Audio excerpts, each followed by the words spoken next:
Hi అండి అందరికీ. 2024లో ఎస్జిటికి సంబంధించి ఫిబ్రవరి అండ్ మార్చ్లో జరిగాయి కదండి టెట్ ఎగ్జామ్స్. వాటికి సంబంధించి 8 సెషన్స్లో జరిగాయి. అండ్ 27, 28, 29 అండ్ మార్చ్ 1 జరిగినటువంటి 8 సెషన్స్లో నుంచి 8 సెక్షన్స్, ఒక్కొక్క సెషన్కి 6 బిట్లు, మ్యాథ్స్ 6 బిట్లు అండ్ సైన్స్ అండ్ సోషల్ 6 బిట్లు. మొత్తం ఒక సెషన్కి 12 బిట్లు చొప్పున 12 బిట్లు అనేవి మనం ఈ వీడియోలో చూడబోతున్నాం అనమాట.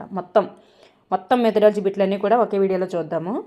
ఇక్కడ ఫస్ట్ బిట్ ఏంటంటే గణితం అంటే పరిమాణ శాస్త్రం. ఈ నిర్వచనాన్ని ఇచ్చిన వారు ఎవరు? గణితం అంటే పరిమాణ శాస్త్రం అనే నిర్వచనాన్ని ఇచ్చింది ఎవరు? నిర్వచనం నుంచి బిట్ వస్తుంది చూడండి, అరిస్టాటిల్. నెక్స్ట్ వన్, ఏ వృత్తికి చెందిన వ్యక్తి అయినా గణితాన్ని ఏదో విధంగా తన నిత్య జీవితంలో ఉపయోగించుకుంటాడు. ఈ ప్రవచనం అనేది క్రింది ఏ విలువకు చెందినది? విలువల నుంచి కూడా బిట్ వస్తుంది చూడండి. ఏ విలువ అండి అది? ఏదో ఒక విధంగా ఉపయోగించుకోవడం అనే పేరులోనే ఉంది. ఇది ఒక ప్రయోజన విలువ, అంటే ప్రయోజనం పొందాడు అని. నెక్స్ట్ వన్, తగినన్ని మూర్త ఉదాహరణల సహాయంతో ఒక సూత్రాన్ని రాబట్టడం లేదా ఒక విషయాన్ని సాధారణీకరించడం దాన్ని ఏమంటారండి? ఉదాహరణల సహాయంతో సూత్రాన్ని రాబట్టడం. అది ఏ పద్ధతి? ఆగమన పద్ధతి. నెక్స్ట్ వన్, బోధనాభ్యసన కృత్యాలలో వీటి వలన విద్యార్థులలో తార్కిక ఆలోచన, అన్వేషణ శక్తి, సమస్య పరిష్కార సామర్థ్యాలు మొదలగునవన్నీ కూడా అభివృద్ధి చెందుతాయి. దేనివలన అండి? బోధనోపకరణాల వలన.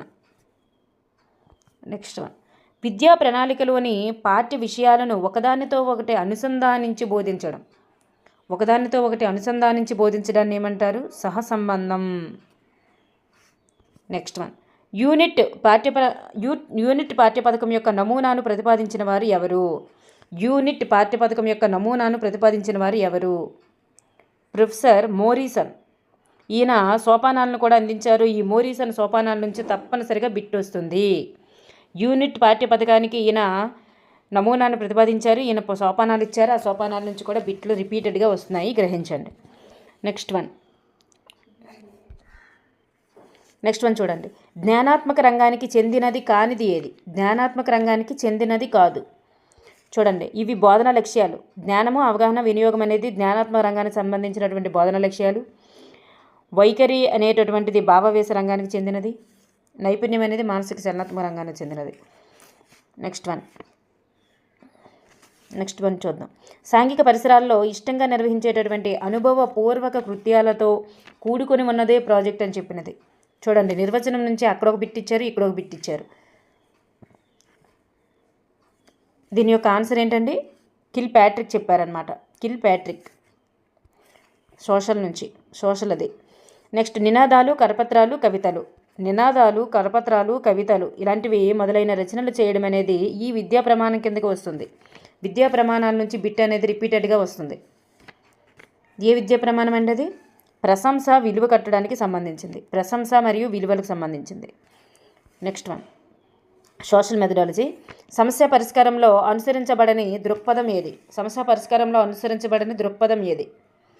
ఉత్పాదకాత్మక దృక్పథం. ఆప్షన్ 4 ఈజ్ రైట్ ఆన్సర్, ఉత్పాదకాత్మక. నెక్స్ట్ వన్, టిక్ చేయడానికి కావట్లేదు. సాంఘిక శాస్త్రంలోని మొత్తం విద్యా ప్రమాణాలు ఎన్ని? సాంఘిక శాస్త్రంలోని మొత్తం విద్యా ప్రమాణాలు ఎన్ని ఉన్నాయి? మొత్తం 6 అండి. సాంఘిక శాస్త్రంలో మొత్తము 6 విద్యా ప్రమాణాలు. నెక్స్ట్ వన్, ఒక చారిత్రక సంఘటనను వ్యక్తపరచడానికి ఈ పద్ధతి అనేది అనువైనది. ఏ పద్ధతి అనువైనదండి? నాటకీకరణ అనేటటువంటిది అనువైనది. చారిత్రక సంఘటన చెప్పాలంటే నాటకీకరణ అనేది అనువైనది. ఓకేనండి. నెక్స్ట్ వన్ చూద్దాం. ఇది 27 సెషన్ 2కి సంబంధించింది. మ్యాథమెటిక్స్ అనేటటువంటి పదము మ్యాంతనైను మరియు టెక్నే అనేటటువంటి 2 గ్రీకు పదాల కలయిక ద్వారా ఏర్పడింది. అయితే ఇక్కడ మ్యాంతనైన్ అంటే అర్థం ఏమిటి? మ్యాంతనైన్ అంటే నేర్చుకోవడం అని అర్థం. నెక్స్ట్ వన్, హేతువాదం ద్వారా గణితము విద్యార్థుల్లో ఈ క్రింది విలువను పెంపొందిస్తుంది. గణితంలో విలువల నుంచి బిట్ రిపీటెడ్గా వస్తుంది. క్రమశిక్షణ విలువను. హేతువాదం ద్వారా విద్యార్థుల్లో క్రమశిక్షణ విలువ అనేటటువంటిది వస్తుంది. ఓకేనండి. నెక్స్ట్ వన్, విద్యార్థి సామాన్యం నుండి ప్రత్యేక అంశానికి, అమూర్తం నుండి మూర్తత్వానికి, సూత్రం నుండి ఉదాహరణకు వెళ్ళేటటువంటి పద్ధతి ఏది? ఇన్ని ఇచ్చారు, ఇన్ని ఆప్షన్స్ ఇచ్చాక మనం కనిపెట్టేయాలి కదా. నిగమన పద్ధతి. సూత్రం నుండి ఉదాహరణకు మనకి ఇంతకుముందు మనకి ఇచ్చారు కదా 27 సెషన్ 1లో. ఉదాహరణల నుండి సూత్రానికి అన్నారు, ఉదాహరణ నుండి సూత్రానికి అన్నారు, ఇక్కడ సూత్రం నుండి ఉదాహరణకి అన్నారు. ఇది నిగమన పద్ధతి, అది ఆగమన పద్ధతి. Next one, next bit. లెక్కించడము, సంకలనము, వ్యవకలనము, భిన్నాలు, దశాంశాలు, శతాంశాలు మొదలగునవి సులభంగా బోధించడానికి గ్రాఫ్ పేపర్ వలె ఉండేటటువంటి నిలువు అడ్డు గీతలతో చదరాలు గీసి ఉండేటటువంటి కాగితాన్ని ఏమంటారు? ఆ కాగితాన్ని ఏమంటారండి? గ్రిడ్ పేపర్ అని అంటాము. Grid paper. నెక్స్ట్ వన్, ఒక విద్యా సంవత్సరంలో ఒక తరగతికి సంబంధించినటువంటి లక్ష్యాలను సాధించడానికి గల కార్యక్రమాల యొక్క ప్రణాళిక. ఒక విద్యా సంవత్సరంలో అన్నారు. ఒక విద్యా సంవత్సరం మొత్తానికి సంబంధించింది ఏదండి? వార్షిక ప్రణాళిక. Next one, regional institute of education Mysuru వారు ప్రతిపాదించిన పాఠ్య ప్రణాళిక నమూనా వెనక సూత్రం ఏమిటి? ఇది వ్యవస్థాపక ఉపగమం. Next one, science and social method. శాస్త్రీయ పద్ధతి, శాస్త్రీయ వైఖరి అనేవి విజ్ఞాన శాస్త్ర విద్య ప్రధాన లక్షణాలు అని తెలిపిన వారు ఎవరు? చూడండి, నిర్వచనం నుంచి బిట్టు ఎలా వస్తున్నాయంటే అక్కడ ఒక నిర్వచనం నుంచి బిట్టు, ఇక్కడ ఒక నిర్వచనం నుంచి బిట్టు వస్తుంది శాస్త్రవేత్తల నుంచి. ఎవరంటే చెప్పారు? John Dewey. నెక్స్ట్ వన్, మంచి లక్ష్యానికి ఈ లక్షణం అనేటటువంటిది ఉండకూడదు. మంచి లక్ష్యానికి ఉండవలసినటువంటి లక్షణాలు ఏంటి? దాన్ని చూసుకుంటే అది ఏదైతే ఉండకూడదో అది మనం చూడాలి. సాధించడానికి సంక్లిష్టంగా ఉండటం అనేటటువంటిది కాదనమాట. ఇది నిర్దిష్టంగా ఉండాలి, ఉపయోగకరంగా ఉండాలి, సాధించడానికి ఈజీగా సరళంగా ఉండాలి, అలాగే మార్పుకు అనుకూలంగా ఉండాలి. సో ఇక్కడ ఆప్షన్ 3 అనేటటువంటిది కాదనమాట. మంచి లక్ష్యం అనేటటువంటిది సంక్లిష్టంగా ఉండకూడదు, సరళంగా ఉండాలి, సాధించడానికి వీలుగా ఉండాలి. నెక్స్ట్ వన్, కుమ్మరి కుండలు ఎలా తయారు చేస్తాడో బోధించుటకు అత్యుత్తమమైన పద్ధతి. కుమ్మరి కుండలు తయారు చేయడం, అది బోధించాలంటే అత్యుత్తమమైన పద్ధతి ఏది? క్షేత్ర పర్యటనలో ఆయన తయారు చేసే దగ్గరికి తీసుకువెళ్ళిపోవడమే. Next one, social methodology. Benjamin Bloom's ప్రకారం విద్యా ప్రక్రియలో పరస్పర సంబంధం కలిగినటువంటి 3 అంశాలు ఏమిటి? బెంజమిన్ బ్లూమ్స్ విద్యా ప్రక్రియకి సంబంధించి పరస్పర సంబంధం కలిగిన 3 అంశాలు ఏంటి? లక్ష్యాలు, అభ్యసన అనుభవాలు, మూల్యాంకనం. వాటి ద్వారా కదండి ఆయన చెప్పారు. నెక్స్ట్ వన్, అన్వేషణ ఆధారిత ఉపగమంలోని సోపానాలు ఏమిటి?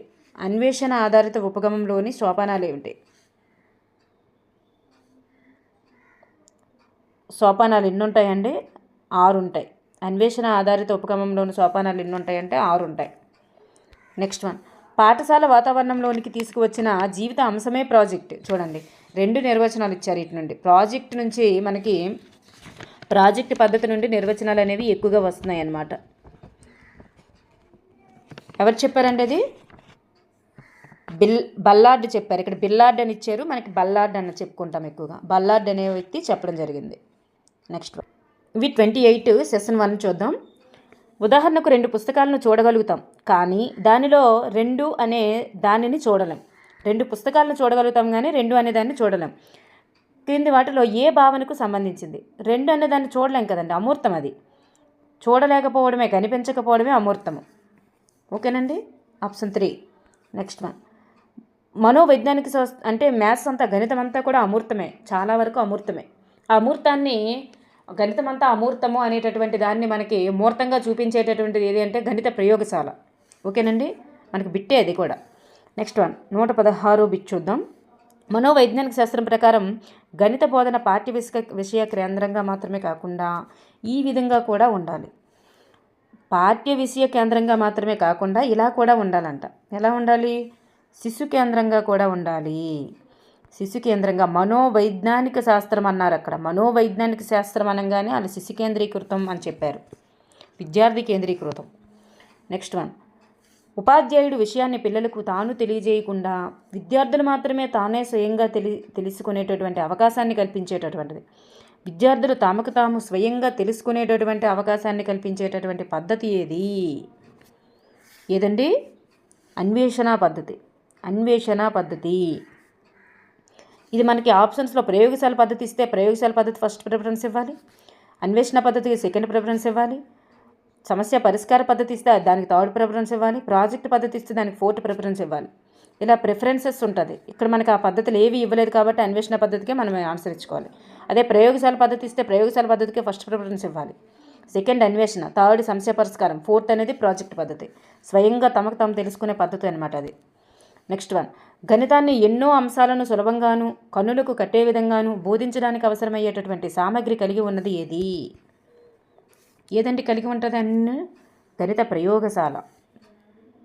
ఎన్నో అంశాలను సులభంగా కన్నులకు కట్టే విధంగా బోధించడానికి అవసరమయ్యేది. చెప్పాను కదా, అమూర్తంగా ఉన్నటువంటి అంశాన్ని మూర్తంగా చూపించేది. అమూర్తం అంటే కనిపించదు, ఫస్ట్ బిట్ మనకు వచ్చింది కనిపించని అంశము, 2 అనేది కనిపించదు అనేది. అయితే అమూర్తాన్ని మూర్తంగా కనిపించే విధంగా చేసేటటువంటిది ఏది అంటే ప్రయోగశాల.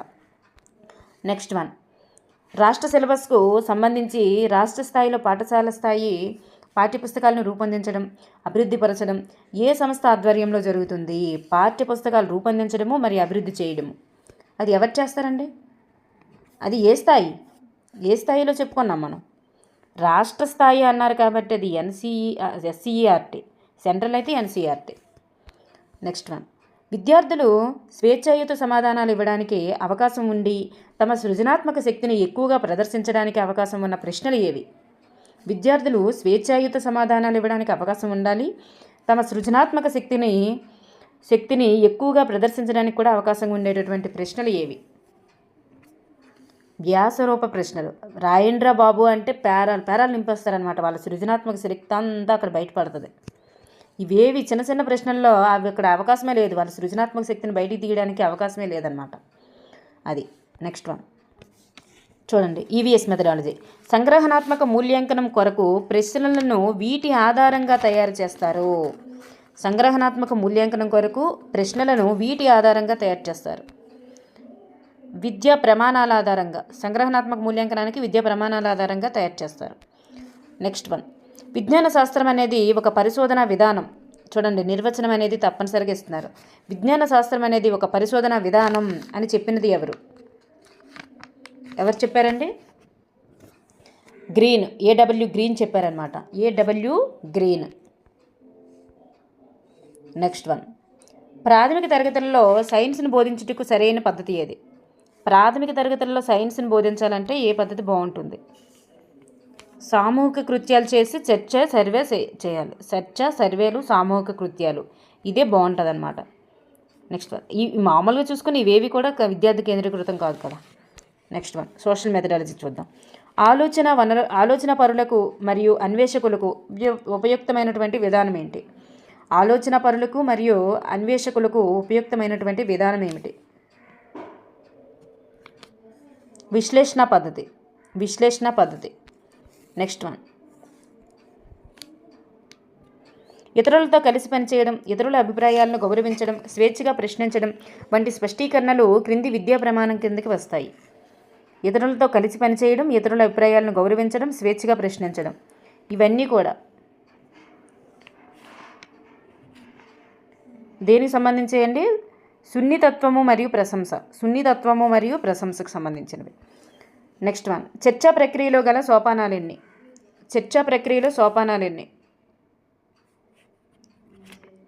ఎన్ని ఉంటాయంటే 4 ఉంటాయి. చర్చా ప్రక్రియలో సోపానాలు 4. ఇది 28 సెషన్ 2 అనమాట. గణితానికి ఇతర పాఠ్య విషయాలైనటువంటి భాష, విజ్ఞాన శాస్త్రము, సాంఘిక శాస్త్రము మొదలైన వాటితో సహసంబంధం కలిగి ఉండడం, దాన్ని ఏమంటారు? బాహ్య సహసంబంధం అంటారు. బాహ్య సహసంబంధం. నెక్స్ట్ వన్, గణిత విద్యా ప్రణాళికలోని ప్రతి పాఠాన్ని కొన్ని భాగాలుగా విభజించి వాటి కఠినత్వాన్ని బట్టి వివిధ తరగతులకు విస్తరించడం జరుగుతుంది. ఇటువంటి పాఠ్యాంశాల అమరిక అనేది దేనికి సంబంధించినది? ఉపగమాల నుంచి ఇస్తున్నారు. సర్పిల ఏకకేంద్ర, అది ఏకకేంద్ర ఉపగమం అంటారు దీన్ని. కొన్ని భాగాలుగా విభజించి ఏకకేంద్ర ఉపగమం నెక్స్ట్ ఇయర్లో కొంచెం పెట్టడం. నెక్స్ట్ వన్, అన్వేషణ పద్ధతిని కనుగొన్నవారు ఎవరు? అన్వేషణ పద్ధతిని కనుగొన్నవారు ఎవరు? Armstrong, option 2. నెక్స్ట్ వన్, గణితం అంటే ఇష్టము ఆసక్తి ఉన్న కొందరు కలిసి చర్చలు జరిపే చోటుని ఏమంటారు? గణితం అంటే ఆసక్తి ఉండాలి, ఇష్టం ఉండాలి, అలాంటి వాళ్ళు చర్చలు జరిపేటటువంటి చోటుని ఏమంటారు? క్లబ్ అంటారు, గణిత క్లబ్. నెక్స్ట్, ప్రాథమిక స్థాయి గణిత పాఠ్యపుస్తకంలోని సమస్యలకు పాటించవలసినటువంటి సూత్రం ఏమిటి? సరళత నుండి క్లిష్టత. ప్రాథమిక స్థాయి గణిత పాఠ్యపుస్తకంలోని సమస్యలకు పాటించవలసిన సూత్రం సరళత నుండి క్లిష్టత. నెక్స్ట్ వన్, ఒక పిల్లవాడు బలాలు బలహీనతలను గుర్తించి వాటికి గల కారణాలు తెలుసుకోవడానికి ఉపయోగించేటటువంటి పరీక్షలు ఏమిటి? వాటి బలాలు బలహీనతలు తెలుసుకోవడానికి ఉపయోగించేటటువంటి పరీక్షలు ఏమిటి? లోప నిర్ధారణ పరీక్షలు. లోపం ఏంటి అనేది తెలుసుకునేవి లోప నిర్ధారణ పరీక్షలు. Next one, science methodology. శాస్త్రం యొక్క ముఖ్య ఉద్దేశ్యం సత్యాలను సంచితం చేయడం కాదు, మరల ప్రయోగాలు చేసి కొత్త రీతులను రూపొందించడమే అని చెప్పిన వారు ఎవరండి? Option 1 is right answer, Robert mech order. చూడండి, దీని నుంచి బాగా ఇస్తున్నారు నిర్వచనాల నుంచి. నెక్స్ట్ వన్, శాస్త్రవేత్తల గురించి. విషయావగాహనకు సంబంధించినటువంటి ప్రశ్న ఈ గుర్తించండి. ఇది విద్యా ప్రమాణాలే. విషయావగాహనకు సంబంధించినటువంటి ప్రశ్నను గుర్తించమంటున్నారు. చెరువులు ఎలా కలుషితమవుతాయి అనేటటువంటిది విషయావగాహనకు సంబంధించినదన్నమాట. ఎలా కలుషితమవుతాయి అనేటటువంటిది విద్యా ప్రమాణాల నుంచి. అది జ్ఞానాన్ని పాఠశాల వెలుపల జీవితానికి అనుసంధానించాలి అని నిర్దేశించినది ఎవరు? నిర్వచనాల నుంచే థర్డ్ బిట్ చూడండి. జ్ఞానాన్ని పాఠశాల వెలుపల జీవితానికి అనుసంధానించాలి అని చెప్పింది ఎవరు? ఎన్సిఎఫ్ 2005. అంటే పాఠ్య ప్లస్ సహపాఠ్య అని చెప్తుంది అనమాట. దీన్నే పాఠశాల వెలుపల అన్నారు. పాఠ్య ప్లస్ సహపాఠ్యం అని చెప్తుంది ఎన్సిఎఫ్ 2005. Social methodology. పాఠశాల అనేది సూక్ష్మ రూపంలో ఉన్నటువంటి భారతదేశం అని అన్నది ఎవరు? చూడండి, ఎన్ని బిట్స్ ఇచ్చేస్తున్నారు నిర్వచనాల నుంచి. గాంధీ గారు. పాఠశాల అనేది సూక్ష్మ రూపంలో ఉన్న భారతదేశం అని చెప్పింది ఎవరంటే గాంధీ గారు. నెక్స్ట్ వన్, తెలిసిన విషయం నుంచి తెలియని విషయాలకు తీసుకువెళ్ళేటటువంటి దృక్పథం ఏది? ఏ దృక్పథం అండి? సంశ్లేషణ దృక్పథం. సంశ్లేషణ. నెక్స్ట్ వన్, ఫైనల్, టిక్ చేయడానికి కావదు. ఈ స్వరూపాలు పసుపు పచ్చని రంగులో చూపబడతాయి. పసుపు పచ్చని రంగులో చూపబడేవి ఏంటి? పీఠభూములు. 29 సెక్షన్ 1కి సంబంధించి 29th జరిగిన సెక్షన్ 1. గణితంలోని వివిధ శాఖలైన అంకగణితము, రేఖాగణితము, బీజగణితము మొదలైన వాని మధ్య గల సంబంధం ఏమిటి? వాటి మధ్య గల సంబంధం ఇవన్నీ కూడా మ్యాథ్స్కి సంబంధించినవే కాబట్టి వాటి మధ్య ఏమో సంబంధం ఉంటుంది, అంతర్ సంబంధం ఉంటుంది. ఇవన్నీ ఇతర సబ్జెక్టులు అయితే బాహ్య సంబంధం అవుతుంది. నెక్స్ట్ వన్, పిల్లల్లో గణితపరమైనటువంటి ఆలోచన గణితపరంగా వివేచన, తార్కిక నిర్ధారణకు రావడం, అమూర్తత్వాన్ని అర్థం చేసుకోవడం వంటి అంతర్గత శక్తులను అభివృద్ధి చేస్తుంది. ఇది ఏ రకమైన విలువ? చూడండి, ఆలోచన, వివేచన, తార్కికత ఇవన్నీ కూడా దేనివల్ల ఏ విలువకు సంబంధించిందండి?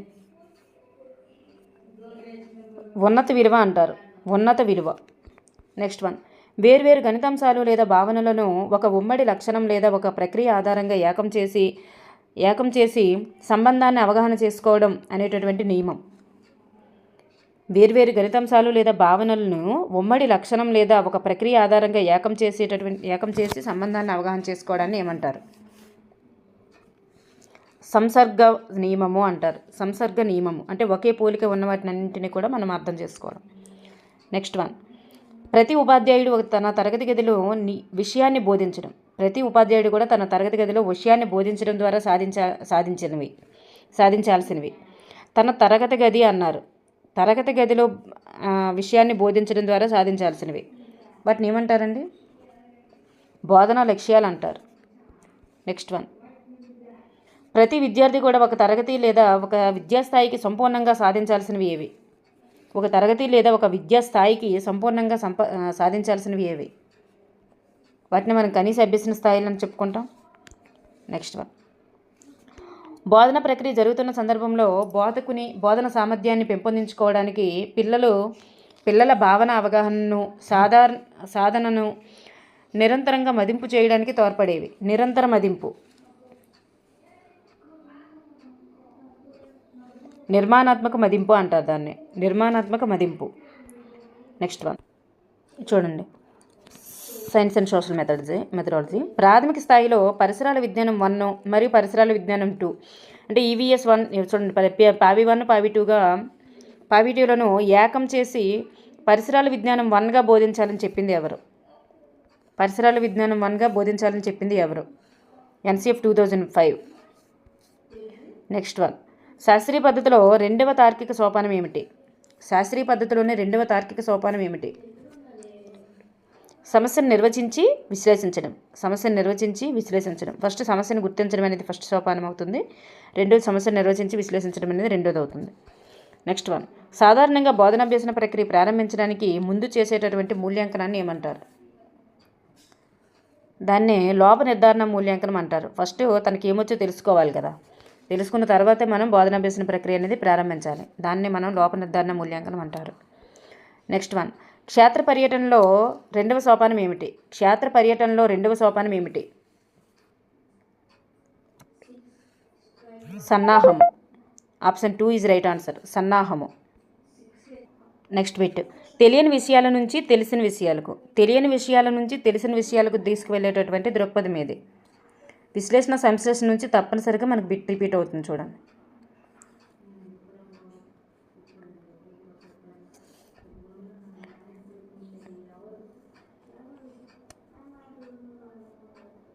ఇది add score. Next one,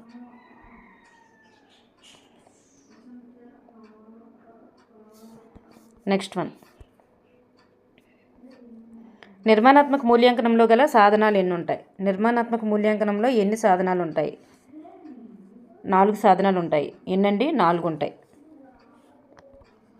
29 session 2 maths. పిల్లలలో గణితపరమైన ఆలోచన గణితపరంగా వివేచన, తార్కిక నిర్ధారణకు రావడం, అమూర్తత్వాన్ని అర్థం చేసుకోవడం క్రింది గణిత విద్యా గమ్యానికి చెందినవి. ఏ గమ్యానికి చెందినవండి ఇవన్నీ కూడా? ఉన్నత గమ్యము. సేమ్ బిట్ రిపీట్ అయింది, ఉన్నత గమ్యానికి. నెక్స్ట్ వన్, మార్నింగ్ షిఫ్ట్ అదే బిట్ ఇచ్చారు. పాఠ్యాంశానికి చెందిన వివిధ భాగాలను, వాటి కాఠిన్యాన్ని విద్యార్థుల యొక్క మానసిక స్థాయిని బట్టి వివిధ తరగతుల్లో ప్రవేశపెట్టాలి. ఈ విధంగా విద్యా ప్రణాళికను ఏర్పాటు చేసేటటువంటి విధానం ఏమిటి? ఏ విధానం అండి? సర్పిలాకార విధానం. సర్పిల ఉపగమము, యాక్యాంధ్ర ఉపగమం, శీర్షిక 3 గుర్తుపెట్టుకోండి. Next one, concepts in mathematics. చూడండి, గణితంలోని భావనలు ఒక వరుస క్రమంలో ఒక భావనకు మరొక భావనకు సంబంధం ఉండే విధంగా నిచ్చెన రూపంలో అమర్చి ఉంటాయి. దీన్ని సూచించేటటువంటి నియమం, నిచ్చెన రూపంలో అమర్చి ఉండేటటువంటిది, దాన్ని సూచించేటటువంటి నియమం ఏది? అవిచ్ఛిన్నత నియమము. క్రమ పద్ధతిలో వరుస క్రమంలో మనకి సైకాలజీలో కూడా వస్తుందండి అవిచ్ఛిన్నత నియమం. నెక్స్ట్, మొట్టమొదటి పాఠ్యపుస్తకంగా భావించేటటువంటి ద స్కూల్ మాస్టర్స్ అసిస్టెంట్ అనేటటువంటి పుస్తకాన్ని రచించినది ఎవరు? డీల్వర్ట్, థామస్ డీల్వర్ట్. నెక్స్ట్ వన్, ప్రాథమిక స్థాయిలో గణిత అభ్యసనానికి వైయక్తిక భేదాలకు అనుగుణంగా స్వయం అభ్యసన వేగానికి తగినట్లు పాఠ్యగ్రంథం కంటే అత్యధికంగా ఉపయోగపడేది ఏది? పాఠ్యగ్రంథం కంటే అత్యధికంగా ఉపయోగపడేదంట స్వయం అభ్యసన దీపిక. స్వయం అభ్యసన దీపిక. చూడండి, వైయక్తిక భేదాలకు అనుగుణంగా స్వయం అభ్యసన వేగానికి అన్నారు కాబట్టి స్వయం అభ్యసన దీపిక. నెక్స్ట్ వన్, విద్యార్థి కొంత అభ్యసనను పూర్తి చేసుకున్న తర్వాత సాధనను కొలవడానికి ఉపయోగించేటటువంటి మదింపు ఏది? సాధనను కొలవడానికి ఉపయోగించే మదింపే సంగ్రహణాత్మక మదింపు. కొంత అభ్యసనను పూర్తి చేసుకున్న తర్వాత సాధనను కొలవడానికి ఉపయోగిస్తారన్నమాట. నెక్స్ట్ వన్, సైన్స్ మెథడాలజీ అండి. 29 సెషన్ 2 సైన్స్ మెథడాలజీ. పాఠశాలలో నిర్దేశించినటువంటి లక్ష్యాలను, ఉద్దేశాలను రూపుదిద్దేటట్లు చేయడానికి ఒక కళాకారుడిలాగా ఉపాధ్యాయుడు ఉపయోగించేటటువంటి సాధనమే కరికులం అని చెప్పినది ఎవరు? కన్నింగ్ హామ్. నెక్స్ట్ వన్, ఒంటెను ఎడారి వాడ అనడానికి కారణం ఏమిటి? ఈ ప్రశ్న యొక్క విద్యా ప్రమాణం ఏమిటి? కారణం ఏమిటి అనేటటువంటి ప్రశ్న యొక్క విద్యా ప్రమాణం ఏమిటి? ప్రశ్నించడం, పరికల్పనలు చేయడం. నెక్స్ట్ వన్, విద్యార్థి రాసినటువంటి పరీక్షను మదింపు చేయడంలో ఉపాధ్యాయులకు సహాయపడేది ఏది? విద్యార్థి రాసిన పరీక్షను మదింపు చేయాలంటే ఉపాధ్యాయులకు సహాయపడేది రూబ్రిక్స్. నెక్స్ట్ వన్, సాంఖ్యశాస్త్రంలో విషయావగాహనకు గల భారత శాతం ఎంత? 40%. నెక్స్ట్ వన్, పిల్లలు రాసినటువంటి కథలు, గేయాలు, చిత్రాలు మరియు ఉత్తరాలు ఉన్న దస్త్రాన్ని ఇలా పిలుస్తారు. పోర్ట్ఫోలియో అంటారు. వాటిని మనం పోర్ట్ఫోలియో అంటారు. నెక్స్ట్ వన్, ఫైనల్ అండి, 150 బిట్. విద్యా లక్ష్యాలను ఎంతవరకు సాధించడం జరిగిందో తెలుసుకునేటటువంటి విధానమే మూల్యాంకనం. విద్యా లక్ష్యాలను ఎంతవరకు సాధించడం జరిగిందో తెలుసుకునే విధానమే మూల్యాంకనం అని చెప్పింది ఎవరు? Ralph styler. ఓకేనండి. చూడండి, ఇది మార్చి 1 జరిగినటువంటి సెషన్ 1 మ్యాథ్స్. గణితంలోని వివిధ శాఖల మధ్య లేదా ఒకే శాఖలోని వివిధ అంశాల మధ్య గల సంబంధాన్ని ఏమంటారు? గణితంలోని వివిధ శాఖల మధ్య మరియు ఒకే శాఖలోని, అంటే ఇక్కడ గణితంలోని అన్నారు కదండి, గణితంలోని అన్నారు కాబట్టి అది అంతర్ సంబంధమే అవుతుంది. వేరే సబ్జెక్ట్తో అక్కడ చెప్పలేదు కదా. నెక్స్ట్ వన్, గణితానికి సంబంధించి అంశాలైనటువంటి సంఖ్య ప్రక్రియలు, కొలతలు, దశాంశాలు, శాతాలు మొదలైన సామర్థ్యాలను పెంపొందించడానికి మాత్రమే పరిమితమైతే అది ఏ రకానికి చెందినటువంటి విలువ నుంచి తప్పనిసరిగా బిట్ రిపీట్ అవుతుంది. సంకుచిత విలువ. ఏ విలువ అండి? పరిమితం అవ్వడము అన్నారు. పరిమితమైతే అది సంకుచిత విలువ. నెక్స్ట్ వన్, సారూప్యత గల భావనలు. సారూప్యత అనే పేరులోనే ఉందండి అక్కడ. సారూప్యత గల భావనలు ఇంకా మనం బిట్ చదవవసరం లేదు. ఆన్సర్ ఏమవుతుంది? సారూప్యత నియమం. నెక్స్ట్ వన్, విద్యార్థి క్షేత్రస్థాయిలో సమాచారాన్ని సేకరించడము, పట్టికలో నమోదు చేయడం, సమాచారాన్ని విశ్లేషించడం, అభిప్రాయాలు వ్యక్తపరచడం వంటివి ఈ క్రింది వానిలో దేనికి సంబంధించినవి? ఇదంతా కూడా ప్రాజెక్ట్ పనిలోనే ఇవన్నీ కూడా సోపానాలన్నమాట. నెక్స్ట్ వన్, కరిక్యులం అనేటటువంటి పదం ఏ భాషకు సంబంధించినది? కరిక్యులం అనేటటువంటి పదం అనేది ఏ భాషకు సంబంధించినది? ఇది ఇంగ్లీష్ భాషా పదం. కరిక్యులం అనేది ఇంగ్లీష్ భాషా పదమే, కాకపోతే ఇక్కడ స్పెల్లింగ్ రాంగ్ ఇచ్చారు కాబట్టి ఇది యాడ్ స్కోర్ కింద ఇచ్చారంట. నెక్స్ట్ వన్, ప్రస్తుతం జరుగుతున్నటువంటి బోధనాభ్యసన ప్రక్రియల్లో సంబంధం లేని మూల్యాంకనం ఏది?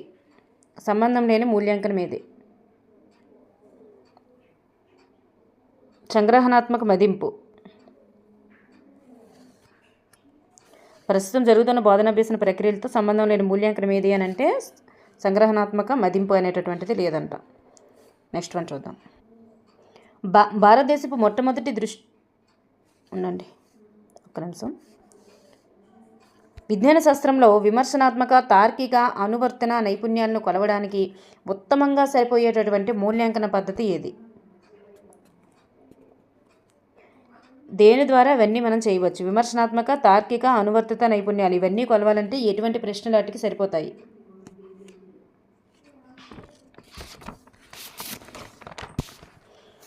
వ్యాసరూప ప్రశ్నలు.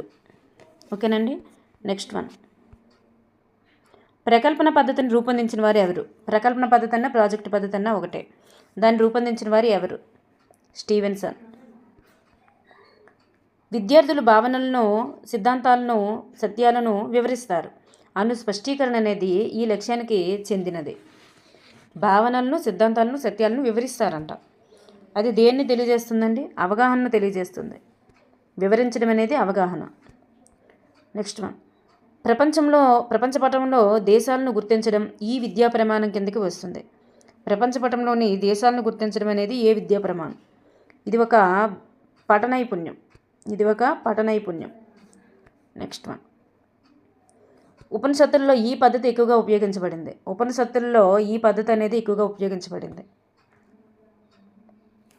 చర్చా పద్ధతి. నెక్స్ట్ వన్, సాంఘిక పరిసరాల్లో హృదయపూర్వకంగాను ఉద్దేశపూర్వకంగాను కొనసాగేటటువంటి ఈ కార్యకలాపమే ప్రాజెక్ట్ అని చెప్పింది ఎవరు? హృదయపూర్వకాన్ని వస్తే option Kilpatrick. Option 1 is right answer, Kilpatrick. Next one, ఇది మార్చి 1 జరిగినటువంటి సెషన్ 2. ప్రాచీన గణిత శాస్త్రవేత్త మహావీరాచార్యులు రచించినటువంటి గ్రంథం ఏది? గణిత సార సంగ్రహం. నెక్స్ట్ వన్, పజిల్స్, సూడోకో, చిక్కు ప్రశ్నలు, మాయాచదరాలు మొదలగు అంశాలు చేయటం ద్వారా విద్యార్థుల్లో పెంపొందించేటటువంటి విలువ ఏమిటి? ఏ విలువ పెంపొందిస్తుంది? ఇవన్నీ కూడా వినోదపు విలువని పెంపొందిస్తాయి. నెక్స్ట్ వన్, గణితాన్ని బోధించడానికి ఒక ఉపాధ్యాయుడు తన తరగతిలో రోల్ ప్లే పద్ధతిని ఉపయోగించాడు. అయితే అతని లక్ష్యం ఏమిటి? రోల్ ప్లే అనేటటువంటి పద్ధతిని ఉపయోగించారంట. అతని లక్ష్యం ఏమిటి? ఇది ఆలోచనలను రేకెత్తించడం అనమాట. ఆలోచనలను రేకెత్తిస్తుంది. నెక్స్ట్ వన్, గణితంలోని అమూర్త భావనలను అవగాహన పరచడానికి తరగతి గదిలో ఉపాధ్యాయునికి సహాయకారిగా ఉపకరించేటటువంటి సాధనం ఏమిటి?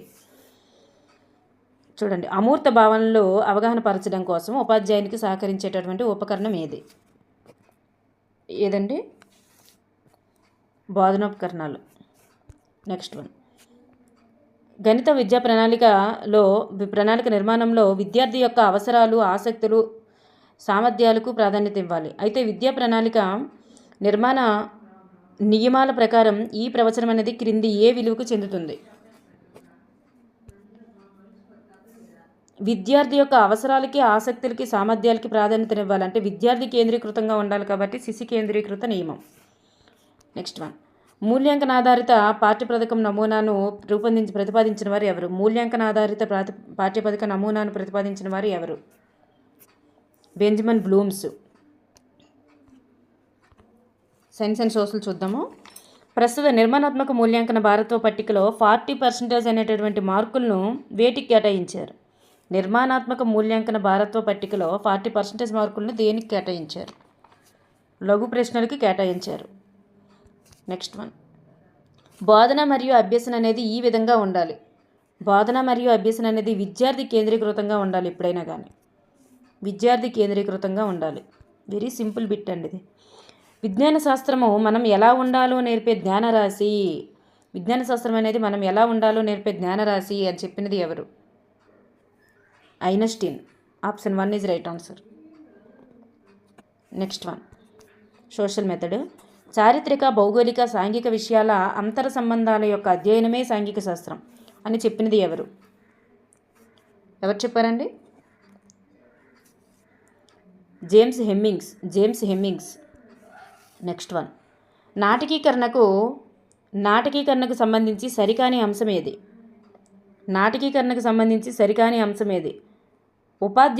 ప్రదర్శనను ఉపాధ్యాయుడు నియంత్రించాలి అనేది కాదనమాట. పాత్రధారులను జాగ్రత్తగా ఎంచుకోవాలి. తరగతి గదిని స్థలంగా భావించాలి. కథను ముందుగానే సిద్ధం చేసుకోవాలి. ప్రదర్శనను ఉపాధ్యాయుడు నియంత్రించాలి అనేది కాదు. ఉపాధ్యాయుడు నియంత్రించకూడదు. వాళ్ళు చెయ్యాలన్నమాట. వాళ్ళంతటి వాళ్ళ పిల్లలు అక్కడ సౌకర్యకర్తగా ఉండాలి. అంటే ఉపాధ్యాయుడు సహకరించాలి, వాళ్ళని నియంత్రించకూడదు.